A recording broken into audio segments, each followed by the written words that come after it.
हाँ, तो मैं आप लोगों से कुछ कहना चाहता हूँ कि आप सब लोगों ने तो महाभारत की कहानी को तो बहुत सुना होगा और सुना है, लेकिन मैं जिस प्रकार से यह कहानी आप लोगों को सुनाऊंगा कि महाभारत में अर्जुन पुत्र अभिमन्यु का मृत्यु कैसे हुआ था, और यह कहानी इस प्रकार से आप लोगों को कोई नहीं सुनाया होगा। तो अब आप लोग इस कहानी को ध्यान से सुनिए। अर्जुन पुत्र अभिमन्यु की मृत्यु महाभारत युद्ध में कैसे हुआ था, यह कहानी तो एक बार आप लोगों को सुनाया था, लेकिन वो कहानी आधा अधूरा था, और इसीलिए मैं आप लोगों को इस वीडियो के माध्यम से आप लोगों को पूरा कहानी सुनाने जा रहा हूँ कि आप लोग ध्यान से सुनिए। महाभारत का भयंकर युद्ध चल रहा था, तो आगे क्या हुआ सुनो ध्यान से। जब अर्जुन ने युद्ध करने गया था, तो अर्जुन ने युद्ध लड़ते लड़ते अर्जुन रणक्षेत्र से दूर चले गए थे। जब अर्जुन ने युद्ध लड़ते लड़ते बहुत दूर चला गया था, तो तब द्रोणाचार्य ने अर्जुन को बहुत दूर जाने तक का इंतजार था, क्योंकि द्रोणाचार्य को पता था कि जो मैंने चक्रव्यूह लगाने वाला हूँ, तो वो मंत्र अर्जुन के अलावा कोई नहीं जानता है। तो अब आगे सुनो अर्जुन की सारे भाई को मारने के लिए क्या किया था द्रोणाचार्य ने। आप लोग जरा ध्यान से सुनिएगा। जब अर्जुन की अनुपस्थिति में पांडवों को पराजित करने के लिए द्रोणाचार्य ने चक्रव्यूह की रचना की थी, तो उसमें तो कोई भी नहीं जाता था, क्योंकि किसी को तो पता नहीं था।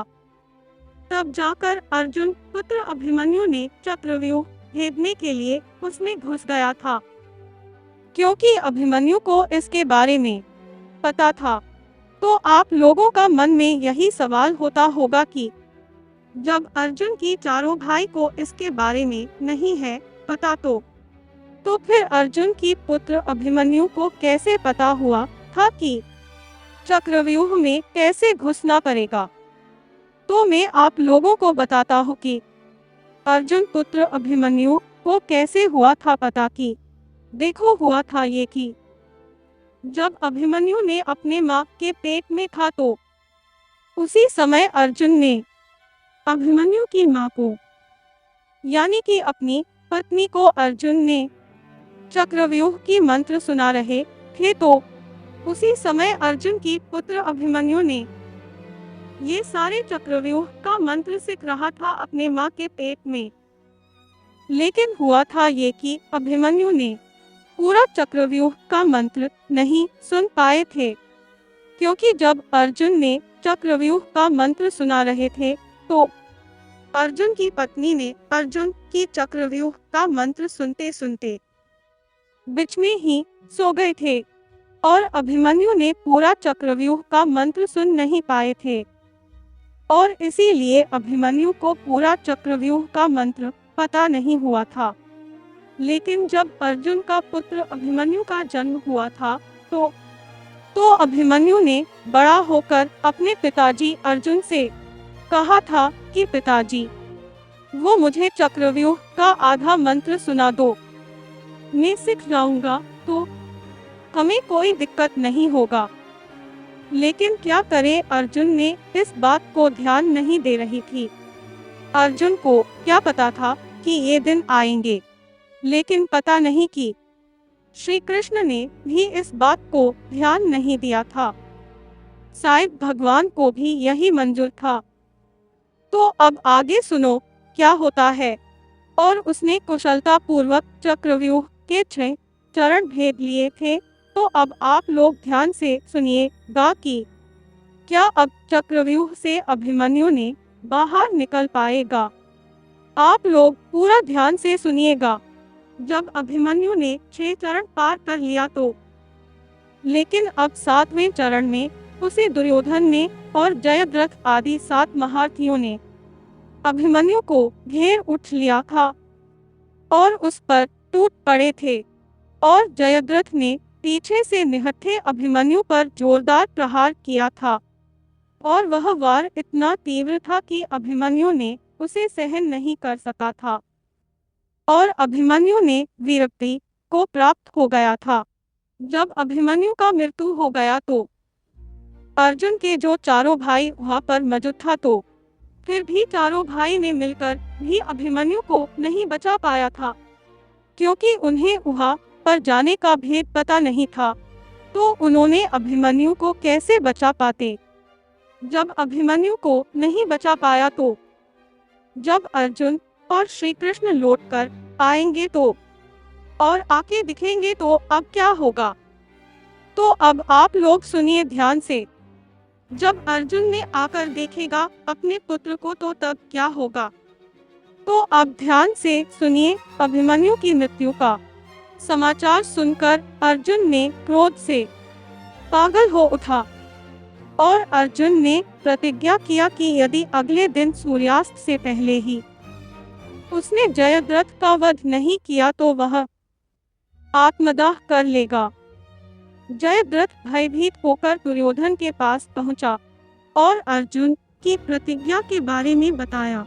दुर्योधन उसका भय दूर करते हुए बोला, मिनुस चिंता मत करो मित्र, मैं और सारी कौरव सेना मिलकर तुम्हारी रक्षा करेंगे।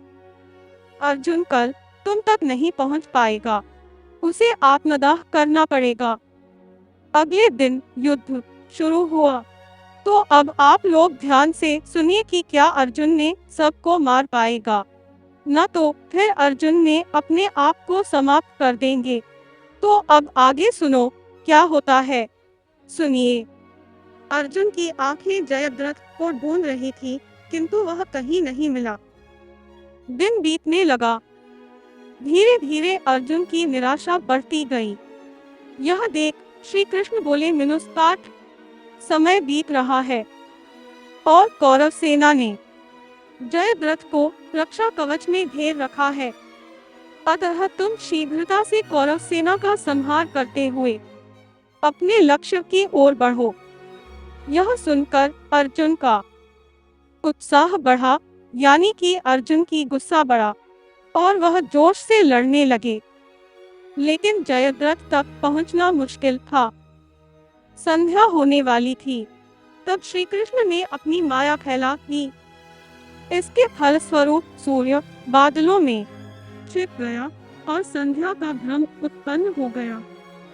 संध्या हो गई है और अब अर्जुन को प्रतिज्ञावश आत्मदाह करना होगा। मिनुस यह सोचकर जयद्रथ और दुर्योधन खुशी से उछल पड़े थे और अर्जुन को आत्मदाह करते देखने के लिए जयद्रथ कौरव सेना के आगे आकर अट्टहास करने लगा।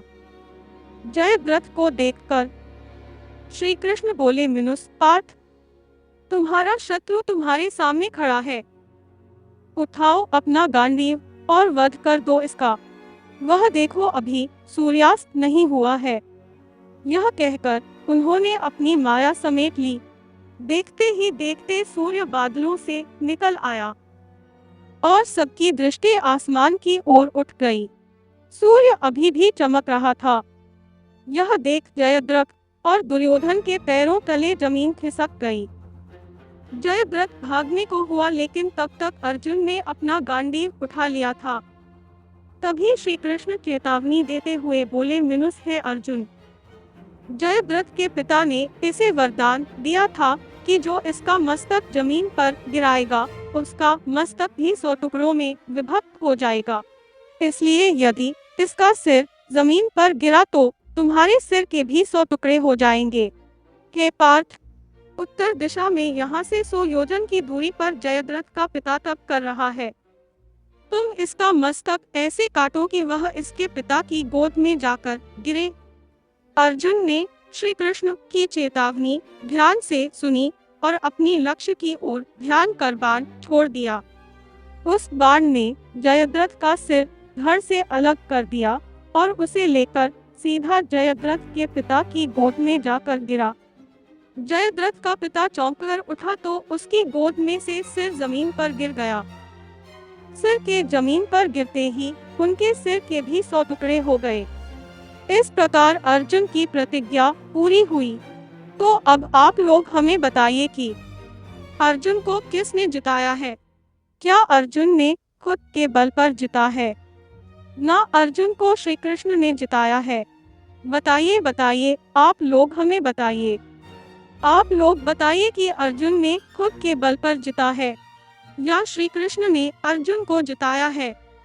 बताइए, जल्दी बताइए।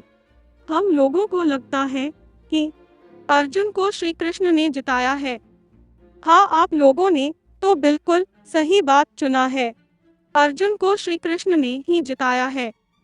इसीलिए अर्जुन ने तो श्री कृष्ण को चुना था। क्या आप लोग जानते हैं, जब अर्जुन और दुर्योधन ने श्री कृष्ण के पास गया था, श्री कृष्ण के पास पहले दुर्योधन आया था और बाद में अर्जुन आया था। दुर्योधन ने पहले आकर श्री कृष्ण के सिराने के पास बैठा था और अर्जुन ने बाद में आकर श्री कृष्ण के पाँव के पास बैठा था। ऐसे तो श्री कृष्ण ने तो सब कुछ जानता है, क्योंकि वो तो भगवान है। भला क्या उनसे कोई बात छुपा है? ना छुप पाएगा। फिर श्री कृष्ण ने जब जाग गए थे तो जैसे ही श्री कृष्ण ने देखा तो पाँव के पास अर्जुन बैठा है। तब श्री कृष्ण अर्जुन से कहा कि हे पार्थ, आप कब आए? तभी दुर्योधन ने अर्जुन से पहले श्री कृष्ण से बोले कि हे श्री कृष्ण, पहले मैं आया हूँ। तब श्री कृष्ण ने दुर्योधन से कहा कि हे दुर्योधन, ने तो पहले अर्जुन को देखा है। और अर्जुन ने तो कुछ नहीं बोलता था और चुपचाप दोनों की बातें सुन रहा था। तब श्री कृष्ण ने दुर्योधन से कहा है कि बोलो दुर्योधन, आपको क्या चाहिए? आपको मेरा एक कोठी सेना चाहिए या मुझे चाहिए? तब दुर्योधन ने खुश होकर बोला कि हे श्री कृष्ण, मुझे आपकी एक कोठी सेना चाहिए। तभी श्री कृष्ण ने कह दिया तथास्तु। श्री कृष्ण ने यह कहकर अर्जुन से कहा कि हे पार्थ, आपको क्या चाहिए, बोलो। तब अर्जुन ने मुस्कुराते हुए बोला कि हे श्री कृष्ण, मुझे तो बस आप चाहिए, आपके सिवा हमको कुछ नहीं चाहिए। तो अब आप लोग बताइए कि आप लोगों को यह बात सुनकर कैसा लगा? और लोगों को अच्छा लगा है ना? जैसे ही अर्जुन ने सारा भार भगवान श्री कृष्ण के ऊपर छोड़ दिया है, तो उसी प्रकार से भगवान श्री कृष्ण ने अर्जुन का जिता दिया है ना? तो अब मैं आप लोगों से पूछना चाहता हूँ कि यहाँ पर जितने भी माता बहन भाई लोग बैठे हैं, तो अब आप लोग बताइए कि इस कहानी से क्या मिला आप लोगों को? अच्छा लगा? बहुत अच्छा लगा? हाँ हाँ, बहुत अच्छा लगा। चलो, आप लोगों को ये कहानी बहुत अच्छा लगा, इसके लिए आप लोगों को लाख लाख धन्यवाद।